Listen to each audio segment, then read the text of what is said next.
Hello everyone, आप सबका स्वागत है आपके अपने क्लासरूम में जहाँ पे हम पढ़ रहे हैं ट्रांसफ़र ऑफ प्रॉपर्टी एक्ट। और अब तक हमारे 17 लेक्चर्स कंप्लीट हो चुके हैं। आज हमारा 18th लेक्चर है और इसमें हम पढ़ेंगे डॉक्ट्रिन ऑफ इलेक्शन।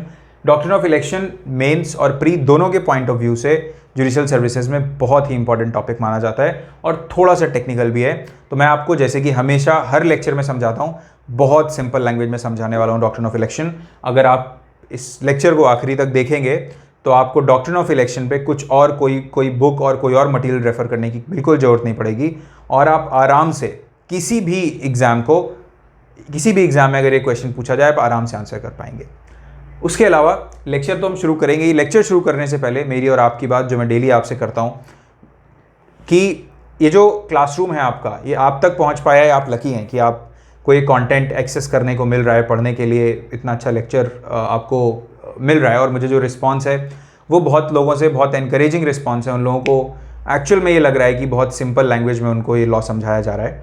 तो मैं उन लोगों के लिए मतलब बहुत शुक्रगुजार हूँ जिन्हें ये लेक्चर्स पसंद आ रहे हैं। और मुझे कुछ लोग मिलते हैं जो सजेशंस भी देते हैं, तो मैं उनसे बात करता हूँ और उनके सजेशंस भी जहाँ मुझे लगता है कि मानने चाहिए, मैं उन चीज़ों को भी इनकॉर्पोरेट करता हूँ। और इसीलिए मैं चाहता हूँ कि आप मुझसे कनेक्ट हों, डायरेक्टली आप मुझे बताएं कि आपको ये लेक्चर्स कैसे लग रहे हैं या इसमें हमें क्या इंप्रूव करना चाहिए, क्योंकि ये आपका क्लासरूम है। तो मैं चाहता हूँ आपकी जो भी नीड्स हैं हम उसको केटर कर पाएँ। तो इसलिए मैं चाहूँगा कि आप मुझसे कनेक्ट करें और मुझे बताएं, मैं आपकी बात सुनूंगा। आप मुझे एक मैसेज ड्रॉप कर दें और मेरे पास जैसे ही समय होगा मैं आपसे बात करूँगा। उसके अलावा आपको अगर ये लेक्चर्स पसंद आ रहे हैं तो आप इस चैनल को सब्सक्राइब कीजिए, शेयर कीजिए, लोगों को इसके बारे में बताइए और क्या, बस पढ़ते रहिए। तो चलिए अब हम स्टार्ट करते हैं आज का अपना topic, doctrine of election, section 35 of transfer of property act. Section 35 of transfer of property act. अगर हम ट्रांसफर ऑफ प्रॉपर्टी एक्ट की बात करें तो जो डॉक्ट्रिन ऑफ इलेक्शन है, बेसिकली ये डॉक्ट्रिन ऑफ इक्विटी है। ये एक इक्विटेबल डॉक्ट्रिन है और उसी इक्विटेबल डॉक्ट्रिन पे ये डॉक्ट्रिन ऑफ इलेक्शन बेस्ड है। और इस इक्विटेबल डॉक्ट्रिन को लॉर्ड हीथर ने, ये याद रखिएगा, पूछा जा सकता है इस बार एमपी में प्री में इस तरह के कई क्वेश्चंस आए थे केस लॉ पे बेस्ड। लॉर्ड हीथर ने कूपर वर्सेस कूपर में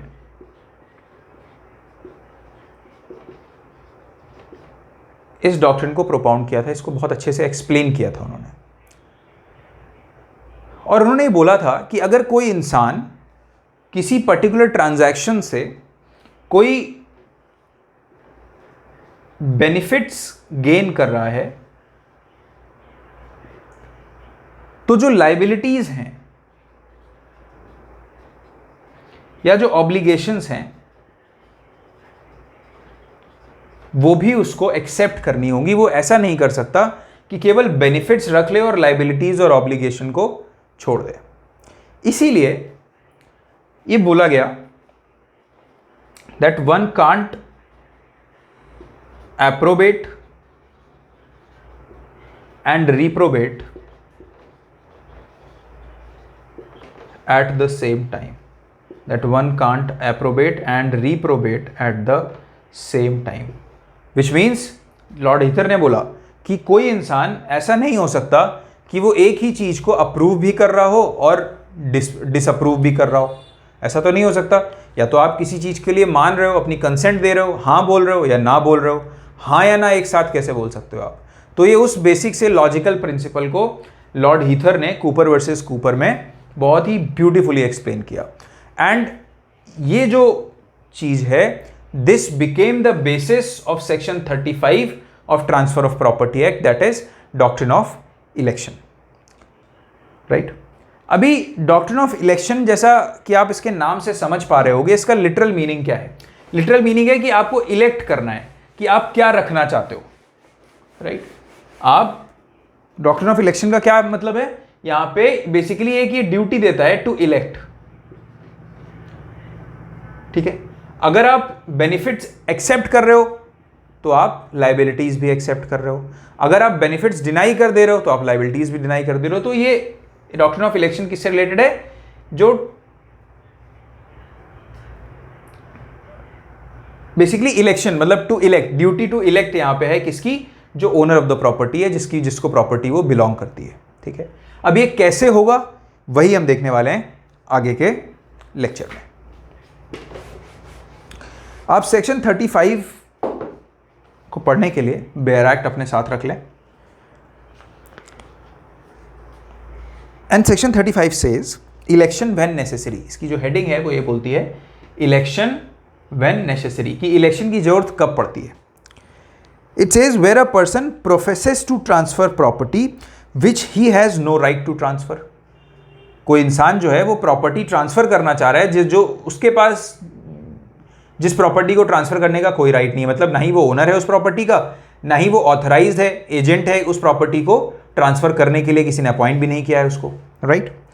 and as part of the same transaction confers any benefit on the owner of the property. Such owner must elect either to confirm such transfer or to dissent from it. Suppose ये कोई property है और इस property, ये property belong करती है सी को, ये सी की प्रॉपर्टी है। अब ए जो है सी का कोई जानने वाला है, सी ने ए को ऑथराइज नहीं किया है, ए जो है वो सी का एजेंट नहीं है प्रॉपर्टी बेचने के लिए, बट कोई जानने वाला है। और ए को ये पता था, ए को कुछ ऐसा सुना होगा ए ने कि सी बेचना चाहता है, या ए को लगा कि मैं प्रॉपर्टी बेच देता हूँ, इसके बहुत अच्छे पैसे मिल रहे हैं, बी खरीदना चाह रहा है इस प्रॉपर्टी को, बहुत अच्छे पैसे दे रहा है, इसका फ़ायदा हो जाएगा। ए ऐसा कुछ सोच रहा है शायद। तो ए ने क्या किया, बी को बोला कि ये प्रॉपर्टी बिकाऊ है और तुम ये प्रॉपर्टी खरीद लो। क्या ए को यहां पे राइट है प्रॉपर्टी ट्रांसफर करने का? नहीं। ए ना ही ओनर है और ना ही ऑथराइज्ड एजेंट है, ए दोनों ही नहीं है। फिर कैसे ही ट्रांसफर कर सकता है? तो इस केस में अगर इसने ऐसा कर दिया है, राइट, तो ये करने के बाद मान लो बी ने ए को क्या किया, 50 लाख रुपए दिए। ए ने क्या किया, वो 50 लाख रुपए ले जाके सी को दे दिए। ए यहां पे फ्रॉड नहीं करना चाह रहा, ए ये नहीं बोल रहा है कि प्रॉपर्टी मेरी है या कुछ और है, ए बेचना चाह रहा है इसकी प्रॉपर्टी, ठीक है। और ऐसा भी नहीं कि उसने पैसे रख लिए, ऐसा कुछ नहीं है। ए ने ये पैसे जाके किसको दे दिए, सी को दे दिए, जो कि ओनर है इस घर का, 50 लाख रुपीस। तो अभी आप लोग बहुत लॉजिकली सोचो, डॉक्ट्रिन ऑफ इलेक्शन को दिमाग से निकाल के, सेक्शन 35 को दिमाग से निकाल के, कि अगर ये 50 लाख रुपए एक्सेप्ट कर रहा है तो इसे घर तो बेचना चाहिए ना, अपना घर देना चाहिए किसको, बी को। और अगर ये घर नहीं देना चाहता है तो ये 50 लाख रुपए एक्सेप्ट ना करे, 50 लाख रुपए लौटा दे। सिंपल सी बात है। इसके ये चीज डिसाइड करने के लिए, ये चीज समझने के लिए आपको लॉ पढ़ने की जरूरत थोड़ी है। कोई एक अनपढ़ इंसान जो होगा वो भी बता देगा, क्योंकि ये चीज बहुत ही इक्विटेबल है। मतलब अब अगर आप किसी से पैसा ले रहे हो तो आप प्रॉपर्टी दोगे, और अगर आपको नहीं बेचनी है अपनी प्रॉपर्टी तो आप पैसा वापस कर दोगे, पैसा क्यों लोगे? बेसिक बस इतनी ही बात है डॉक्ट्रिन ऑफ इलेक्शन। तो अभी जब ए सी को 50 लाख रुपीस ऑफर कर रहा है, दे रहा है, तो यहां पे क्या है, जो सी है, जो ओनर है, इसके पास क्या है, इसके पास ऊपर आ गई ड्यूटी टू इलेक्ट। क्या इलेक्ट करने की? To keep the money and sell off the property and transfer the property, ठीक है, and transfer the property। और अगर वो नहीं चाहता है प्रॉपर्टी बेचना, to return the money and reject the transfer। Simple सी बात है, बहुत ही लॉजिकल और बहुत ही सिंपल बात, आप समझ गए होंगे मुझे उम्मीद है अब तक। अब इसके आगे क्या लिखा हुआ है हम ये देखते हैं। It says and in the latter case, latter case मतलब जहां पे वो डिसेंट करता है, ट्रांसफर करने से मना कर देता है, उस केस में उसे क्या करना पड़ेगा, he shall relinquish the benefit so conferred. तो बेनिफिट कौन सा कन्फर किया गया, 50 लाख रुपए का। ये बेनिफिट कन्फर किया ना ए ने, जो ट्रांसफरर है यहां पे, उसने जो ओनर है उसको 50 लाख रुपए दिए, तो 50 लाख रुपए बेनिफिट कन्फर किया, तो अगर ये मना कर देता है कि मैं प्रॉपर्टी ट्रांसफर नहीं करूंगा तो ये 50 लाख रुपए से रिटर्न करने होंगे, ये बात लिखिए। And the benefit so relinquished shall revert to the transferor और his representative as if it had not been disposed of. तो ये जो 50 लाख रुपए इसने रिवर्ट जो वापस किए वो किसके पास जाएंगे? जो ट्रांसफरर है ए, इसके पास जाएंगे। ठीक है, अब ए जो है, ए और बी के बीच में जो होगा, ए ऑब्वियसली बी को वापस करेगा या कुछ भी करेगा, वो उनका अपना मैटर है, पर ये जो 50 लाख रुपए हैं जो बेनिफिट इसने कन्फर किया सी को, तो वो किसके पास जाएगा? जो ट्रांसफरर है उसके पास जाएगा, या अगर इसकी डेथ हो गई है तो उसके रिप्रेजेंटेटिव्स के पास जाएगा। आई होप यहां तक आपको कोई बहुत बड़ा इशू होगा नहीं ये समझने में। फिर अब आगे जो है एक एक्सेप्शन टाइप बना दिया है, एक क्या कहता है? Subject nevertheless. अब ये बीच की जो 3 लाइनें हैं इनको आप भूल जाओ और इसको पढ़ो लास्ट की, ये जो 3 लाइनों के बाद है कंसिडरेशन के बाद से। Subject nevertheless to the charge of making good to the disappointed transferee the amount or value of the property attempted to be transfer to him. तो अब ये जो रूल है ये तो जनरल रूल था। अब ये जनरल रूल किस चीज, this general rule is subject to this provision which is provided in the second para. और क्या सब्जेक्ट है? ये जो जनरल रूल है ये क्या है? Subject to charge of making good to disappointed transferee. Transferee कौन है यहां पे? बी, उसी को तो प्रॉपर्टी ट्रांसफर की गई है, तो ए ट्रांसफरर, बी ट्रांसफरी और सी की प्रॉपर्टी है तो C owner. Making good the disappointed transferee value of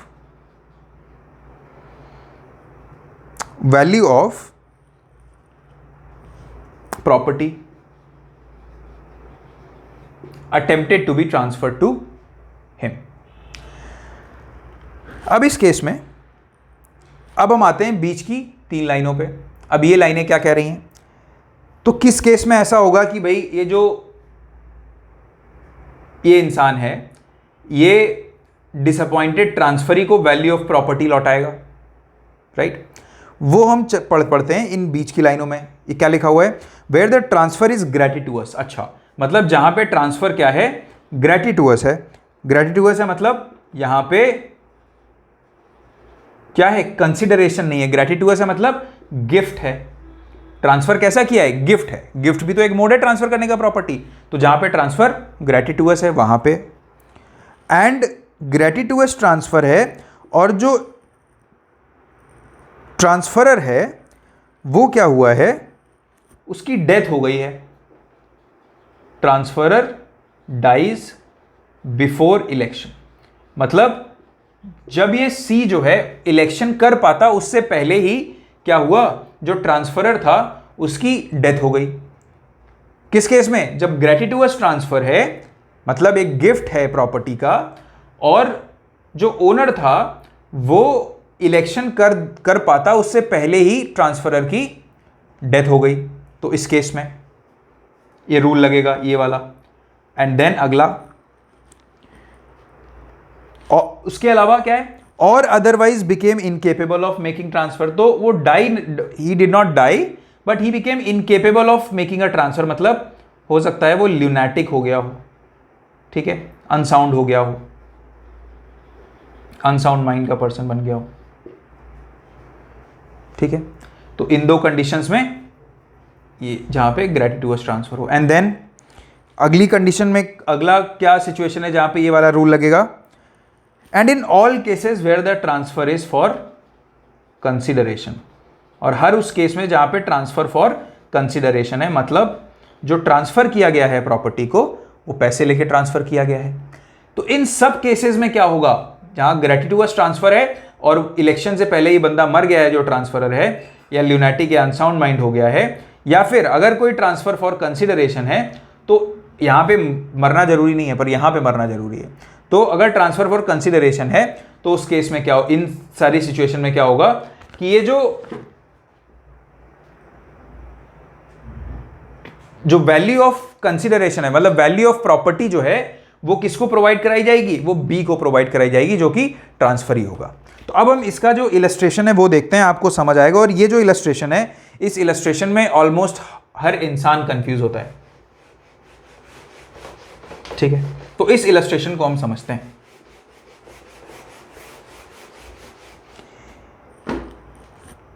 What does it say? It says the farm of Sultanpur is the property of C। तो कोई फार्म है सुल्तानपुर का, S लिख देते हैं हम यहां पे नॉर्मल, ये किसकी प्रॉपर्टी है? C की प्रॉपर्टी है। एंड वर्थ ₹800, ये 800 रुपए की है इसकी value. A by an instrument of gift professes to transfer it to B। अब A कोई है, वो ऐसा करता है कि B कोई होगा उसका रिलेटिव या जानने वाला जिसको वो गिफ्ट करना चाहता है, तो वो ये वाली जो प्रॉपर्टी है ये बाई गिफ्ट इसको ट्रांसफर कर देता है। पर गिफ्ट तो ये करना चाह रहा है ना, ये तो नहीं करना चाह रहा है, तो इसको ये कंसिडरेशन देगा, ये अपनी जेब से इसको पैसे देता है। कितने पैसे देता है? इसको 1000 रुपीज देता है। कितना देता है? ₹1000 इसकी वैल्यू इसको पे करता है और बोलता है कि ये जो घर है, मैं आपका ये जो फार्म है, मैं अपना एक फ्रेंड है B, उसको मैं ट्रांसफर करना चाह रहा हूँ, आप 1000 रुपये ले लो, इसकी वैल्यू 800 है, मैं आपको 1000 दे रहा हूँ, राइट। इस केस में क्या हुआ? C ने क्या बोला? C ने बोला कि नहीं, मैं फार्म अपना नहीं बेचूंगा, मैं फार्म रखूंगा। तो C ने क्या करा? C elects to retain the farm, elects to retain the farm। इस केस में क्या हुआ? ये जो 1000 रुपए का जो पैसा इसको दिया गया था, 1000 रुपए इसको वापस देने पड़ेंगे, ठीक है। पर अगर ये जनरल रूल है तो ये नॉर्मल जिंदगी है। अब मेंटोस जिंदगी में क्या होगा वो हम देखते हैं। वो है, वो सेकेंड पैरा में बताई गई है इलस्ट्रेशन की। वो क्या कहता है? In the same case A dies before the election. Same case में A की जो डेथ है वो इलेक्शन से पहले हो जाती है, तो ये इलेक्ट नहीं कर पाया। इसने 1000 रुपए इसको ऑफर किए, इसने रख लिए, मतलब इसने ये 1000 रुपए ऑफर कर रहा है, पर अभी इसने एग्जैक्टली बताया नहीं कि मैं रखूंगा नहीं रखूंगा, अपने डिसीजन नहीं दिया है, और उस बीच में इसकी डेथ हो जाती है, he dies. And now A dies before the election, his representative must out of ₹1000 pay ₹800 to B। तो अब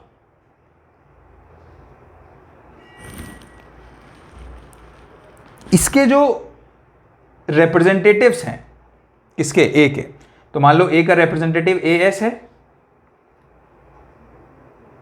ठीक है। तो इस केस में AS क्या करेगा? जो B है इसको क्या देगा?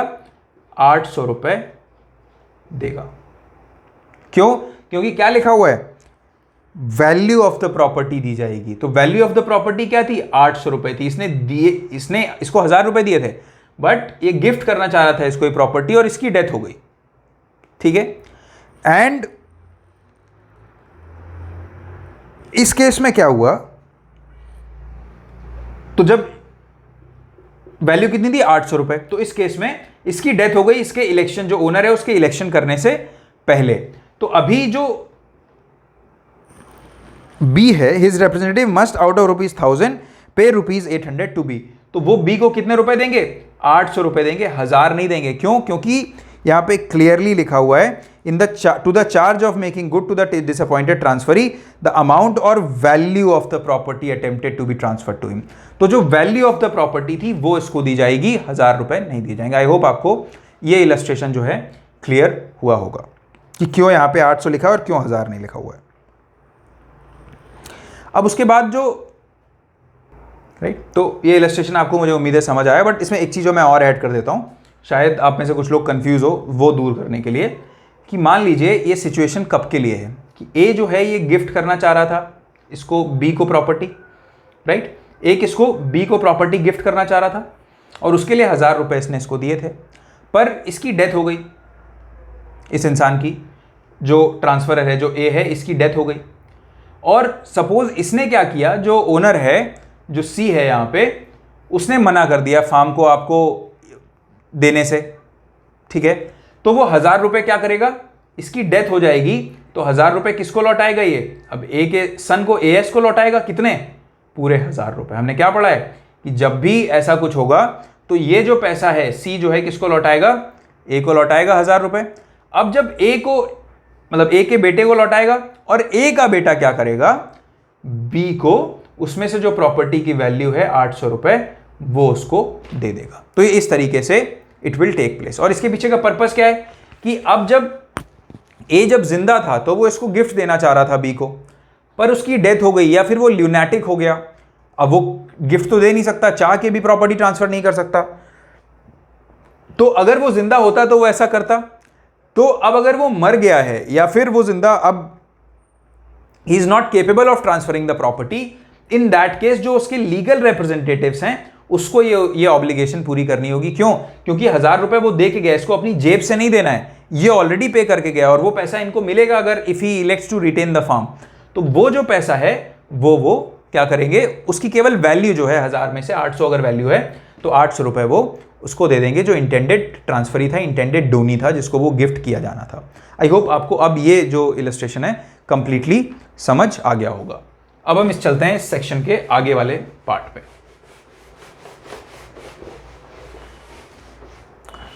इसका अगला पैराग्राफ जो है वो ये बोलता है, the rule in the first paragraph of this section applies whether the transferor does or does not believe that which he professes to transfer to be his own. तो मतलब इससे फर्क नहीं पड़ता कि जो उस केस में ए था वो ये बिलीव करता है कि ये प्रॉपर्टी मेरी है या वो बिलीव करता है कि मेरी प्रॉपर्टी नहीं है, इससे कोई फर्क नहीं पड़ता। हर केस, मतलब इन सारे केसेस में ये अप्लाई होगा। मतलब अगर गुड फेथ में वो बिलीव करता है कि ये प्रॉपर्टी मेरी है, बैड फेथ नहीं होना चाहिए। अगर बैड फेथ का इंस्टेंस आ गया तो फिर तो आगे वाले जो सेक्शन 43 है वो लगेगा। इसमें कोई बैड फेथ नहीं है, ठीक है। फिर आगे, a person taking no benefit directly under a transaction but deriving a benefit under it indirectly need not elect. तो मतलब क्या है कि अगर ए की प्रॉपर्टी है, राइट, और बी ने ये प्रॉपर्टी सी को बेच दी है, तो जो बी है वो ए के ऊपर एक डायरेक्ट बेनिफिट कन्फर कर रहा हो, मान लो 5 लाख रुपए, ठीक है। तो इस केस में क्या हो, इसको डायरेक्ट बेनिफिट मिल रहा है। तो केवल जब डायरेक्ट बेनिफिट मिलेगा तभी सेक्शन 35 विल अप्लाई। अगर कोई डायरेक्ट बेनिफिट नहीं है, इनडायरेक्ट बेनिफिट है। इनडायरेक्ट बेनिफिट क्या है कि अगर बी क्या बोल रहा है कि ये प्रॉपर्टी आप इसको बेच दो और आपका जो बेटा है, राइट, आपका जो बेटा है इसको बहुत इज्जत मिलेगी सोसाइटी में, ठीक है। तो क्या, ये तो एक इनडायरेक्ट बेनिफिट है जो उसके बेटे को मिल रहा है या उसके किसी और रिश्तेदार को मिल रहा है। क्या, वो भी इज्जत, वो भी कोई ऐसा वैल्यूएबल चीज नहीं है, कोई टेंजिबल चीज नहीं है। तो ये कोई डायरेक्ट बेनिफिट इसको नहीं हुआ। तो जो बेनिफिट होना चाहिए, it should be directly conferred on to the owner of the property. Only then इसके ऊपर क्या आएगी, ड्यूटी टू इलेक्ट आएगी। और ठीक है, अदरवाइज अगर कोई इनडायरेक्ट बेनिफिट ऐसे किसी को मिल रहा है तो उसके पास उसके ऊपर कोई ड्यूटी टू इलेक्ट नहीं है, डॉक्ट्रिन ऑफ इलेक्शन नहीं लगेगा। फिर उसके बाद क्या बोल रहे हैं, a person who in his own capacity takes a benefit under the transaction may in another dissent therefrom. ठीक है, मतलब कोई इंसान एज एन इंडिविजुअल ए की कैपेसिटी में क्या करता है, कोई बेनिफिट मान लो 5 लाख रुपए एक्सेप्ट कर लेता है बी से वो सी का प्रॉपर्टी बेचने के लिए, बाद में ये उस प्रॉपर्टी का क्या बन जाता है, ट्रस्टी बन जाता है। तो अगर ये उस प्रॉपर्टी का ट्रस्टी बन गया है तब भी क्या होगा, तब भी जो है ये डिसेंट कर सकता है उस वाले चीज से जो इसने एक्सेप्ट की है, जो बेनिफिट एक्सेप्ट किया है उससे वो मना कर सकता है कि मैं इलेक्ट नहीं करूंगा।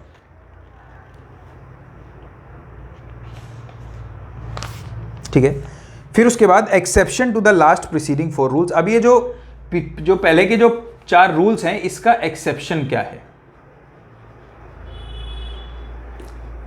ठीक है, ये सेक्शन बड़ा हैफ-हैज़र्ड तरीके से ड्राफ्ट किया गया है। तो अभी ये जो 4 रूल्स हमने पढ़े, इसका एक्सेप्शन है, it says where a particular benefit is conferred, where a particular benefit is expressed to be conferred on the owner of the property which the transferor professes to transfer, and such benefit is expressed to be in lieu of that property. If such owner claims the property, he must relinquish the particular benefit, but he is not bound to relinquish any other benefit conferred upon him by the same transaction. बहुत प्यारा exception है, समझते हैं अपन इसको। कोई इंसान मान लो आई, ठीक है, ये इंसान है, फिर उसके बाद इसकी जो है ये प्रॉपर्टी है, और जे नाम का कोई इंसान जो है वो के को ये प्रॉपर्टी ट्रांसफर कर देता है, बेच देता है। अब जब ये प्रॉपर्टी इसको बेच देता है तो आई के ऊपर यह आता है कि भाई इसे ये इलेक्ट करे या ना करे। जे क्या करेगा, जे बेच देता है और ये बोलता है कि मैं आपको 10 लाख रुपए में आपकी प्रॉपर्टी ये बेच रहा हूँ, आप बताइए। तो ये बोलता, तो इस केस में क्या हुआ, ये जो 10 लाख रुपए ये तो डायरेक्ट बेनिफिट है, राइट। तो मतलब इसके ऊपर ड्यूटी टू इलेक्ट तो है, पर और ये जो 10 लाख रुपए हैं ये किस लिए इसको दिए गए हैं, इस प्रॉपर्टी के बदले में दिए गए हैं, ठीक है।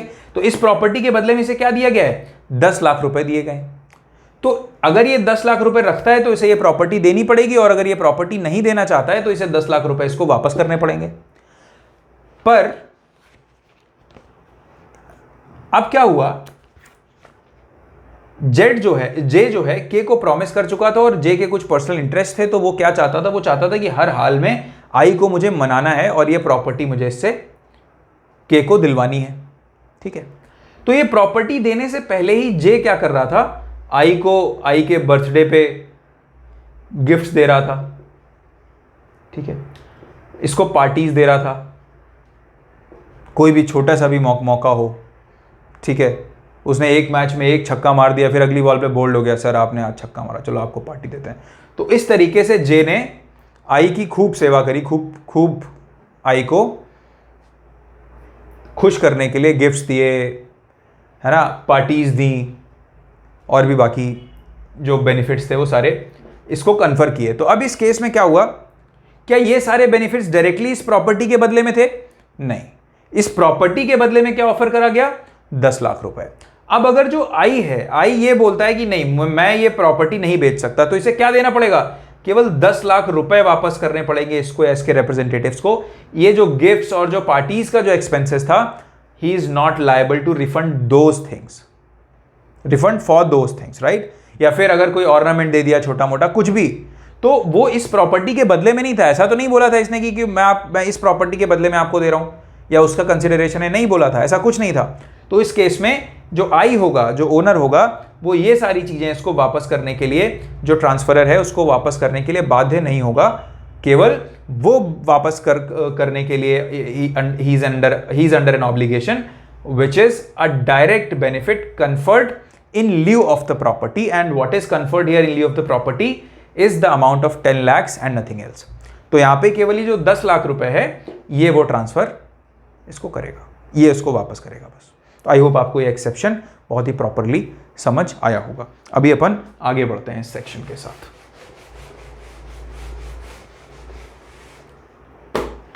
It further says acceptance of the benefit by the person on whom it is conferred constitutes an election by him to confirm the transfer. If he is aware of his duty to elect and of those circumstances which would influence the judgment of a reasonable man in making an election, or if he waives inquiry into the circumstances. अब जो इंसान, जैसे अभी मैंने आपको बताया, जो आई था जिसकी ये प्रॉपर्टी थी, इसको अगर इलेक्शन, इसके पार्ट पे वैलिड इलेक्शन मानना है, तो हमें यह देखना होगा कि ही वॉज अवेयर कि उसे ये चीज इलेक्ट करनी है। मतलब अगर उसने कोई बेनिफिट एक्सेप्ट किया, सपोज जे ने इसको 10 लाख रुपए दिए, तो इसको पता होना चाहिए कि 10 लाख रुपए किस चीज के लिए दिए, प्रॉपर्टी के लिए दिए, ठीक है। मान लो जे नहीं बताता है कि इसने प्रॉपर्टी के लिए दिए, उसने 10 लाख दिए, इसने रख लिए, तो यहां पे क्या हो रहा है, he is waiving the inquiry, मतलब वो जानबूझ के इंक्वायरी नहीं कर रहा है। तो इन दोनों केसेस में जहां पे आई को पता है कि ये जो पैसे मुझे मिले हैं अपनी इस प्रॉपर्टी के बदले में मिले हैं, अगर मैं ये पैसे रखूंगा तो ये प्रॉपर्टी बेचनी पड़ेगी, तो he is aware of his duty to elect, पहला। दूसरा, वो डायरेक्टली अवेयर नहीं है, उसे जे ने बताया नहीं, पर आई ने एक बार पूछा भी नहीं उससे कि ये पैसे क्यों। इन दोनों केसेस में अगर ये 10 लाख रुपए एक्सेप्ट करता है तो ऐसा माना जाएगा कि इसने इलेक्शन कर लिया है किस चीज का, ये पैसे रखने का, और ये प्रॉपर्टी इसको ट्रांसफर करनी पड़ेगी। बट सपोज ये इंसान जो है अवेयर ही नहीं है, जे ने आई को 10 लाख रुपए, के को इसकी प्रॉपर्टी वो कर दी ट्रांसफर और इसको 10 लाख रुपए दिए। आई ने पूछा, जे ने बताया नहीं, राइट। जे आई के घर में रख के चला गया टेबल पे रुपए, बताया नहीं आई को। आई ने पूछा फ़ोन करके कि भाई ये पैसे रखे हैं, कैसे दे गए तुम हमें? तो बोला अरे कुछ नहीं सर, आप रख लीजिए, आप एंजॉय कीजिए, क्या दिक्कत है, पैसे हैं। उसने 2-3 बार पूछा, वैसे नहीं बताया। तो यहाँ पे क्या है, क्या आई अवेयर है अपनी ड्यूटी को लेके, इलेक्ट करना है कि वो पैसे ले रहा है, इसके बदले मुझे अपनी प्रॉपर्टी देनी पड़ेगी। वो तो ये सोच रहा है कि भाई यार, वो थोड़ा परप्लेक्स्ड है कि यार ऐसे कोई क्यों 10 लाख रुपए दे जाएगा, उसको समझ ही नहीं आ रहा है, बट स्टिल उसने रख लिए हैं पैसे।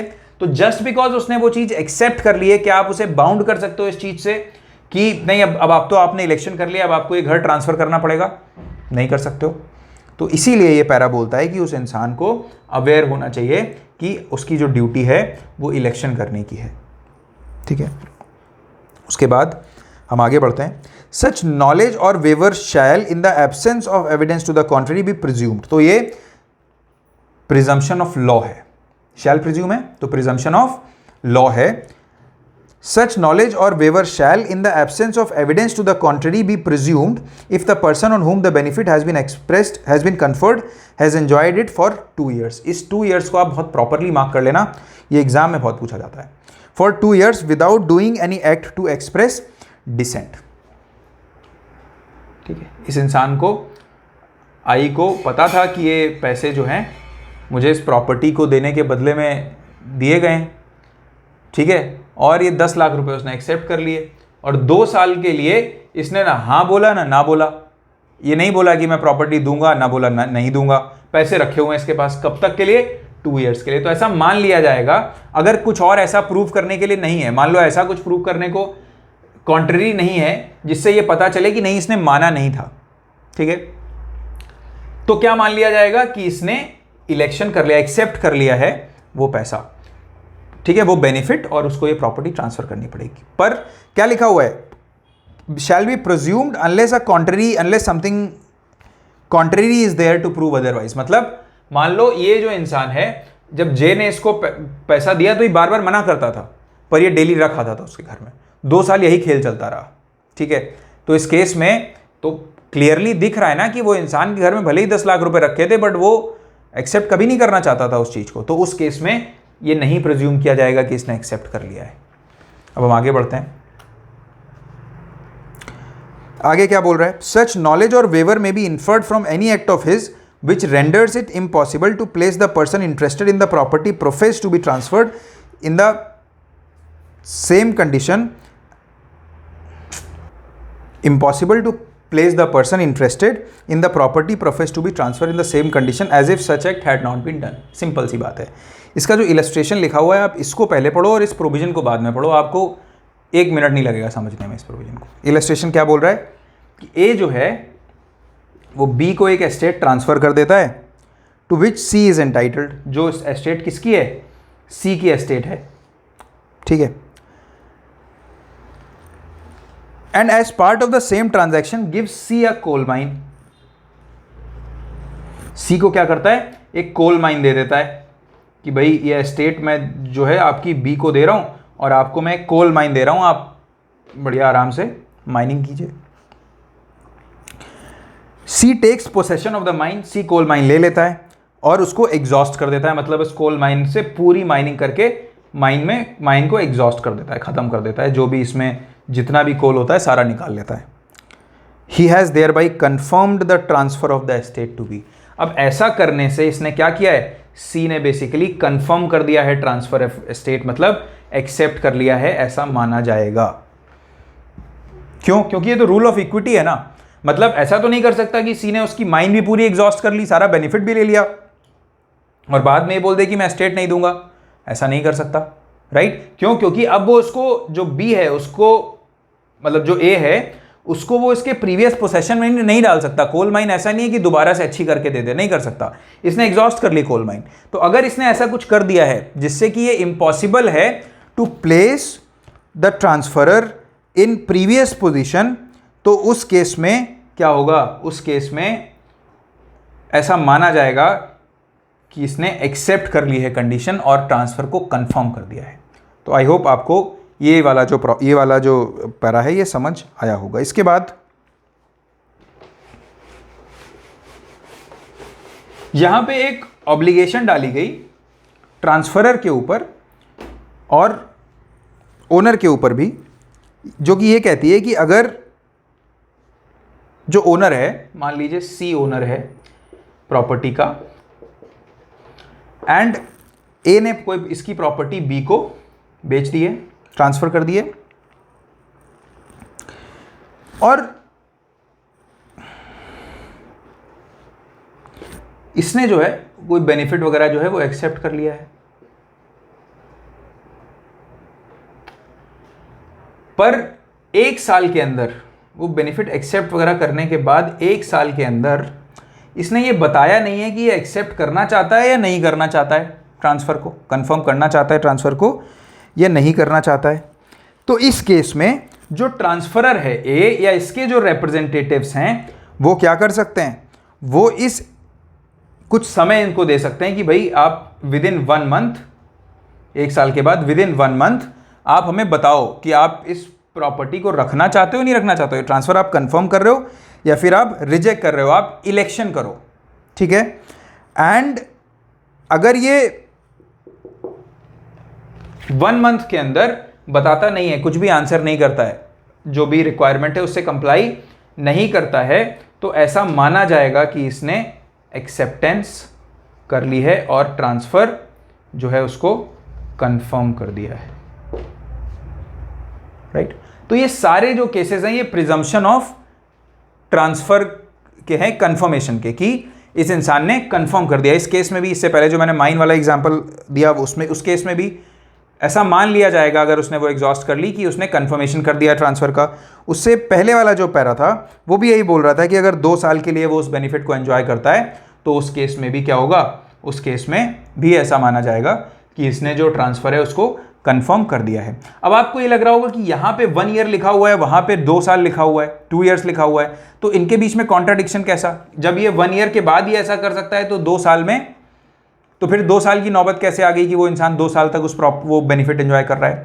वो इसलिए क्योंकि अगर आप इस सेक्शन को ध्यान से पढ़ोगे तो यहाँ पे क्या लिखा हुआ है 3rd लाइन में, द ट्रांसफरर और his representative may upon the expiration of period require him to make his election. मतलब ये जो ट्रांसफरर है ये इसके ऊपर ऑब्लिगेटरी नहीं है कि ये इसको बोले कि आप इलेक्शन करो, बट ही में, ये कर सकता है।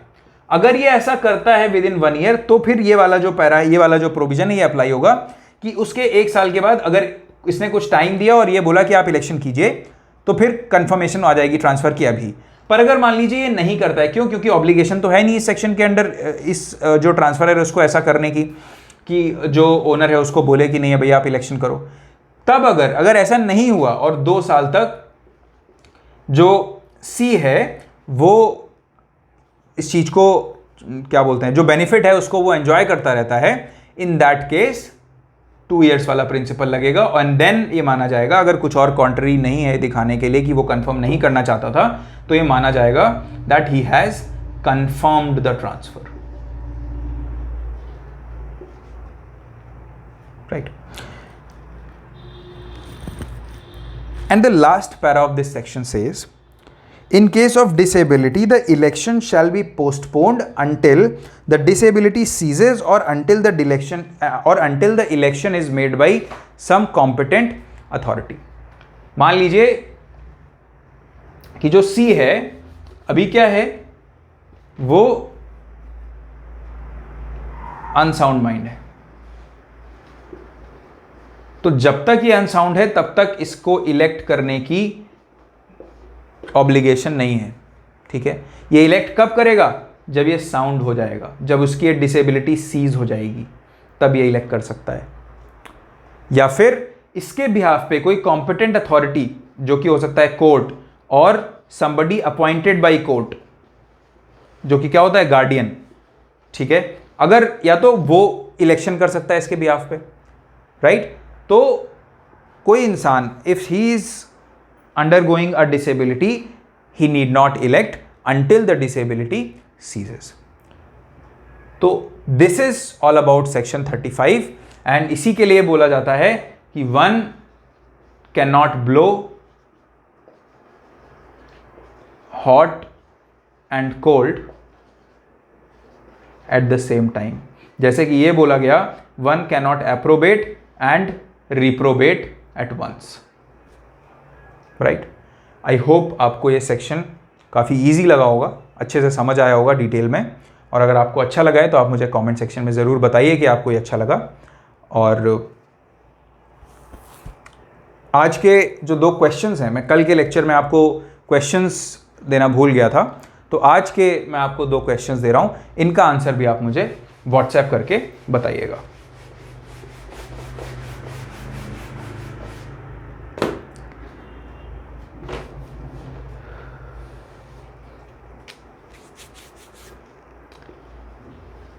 Whether partition is transfer under TPA, पहला क्वेश्चन। यस, नो, जो भी होगा अब बताइए क्यों।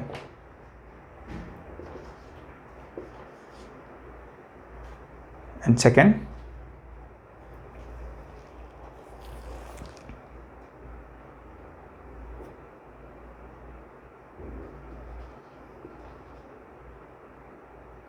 where is transfer of property applicable? Applicability क्या है टीपीए की?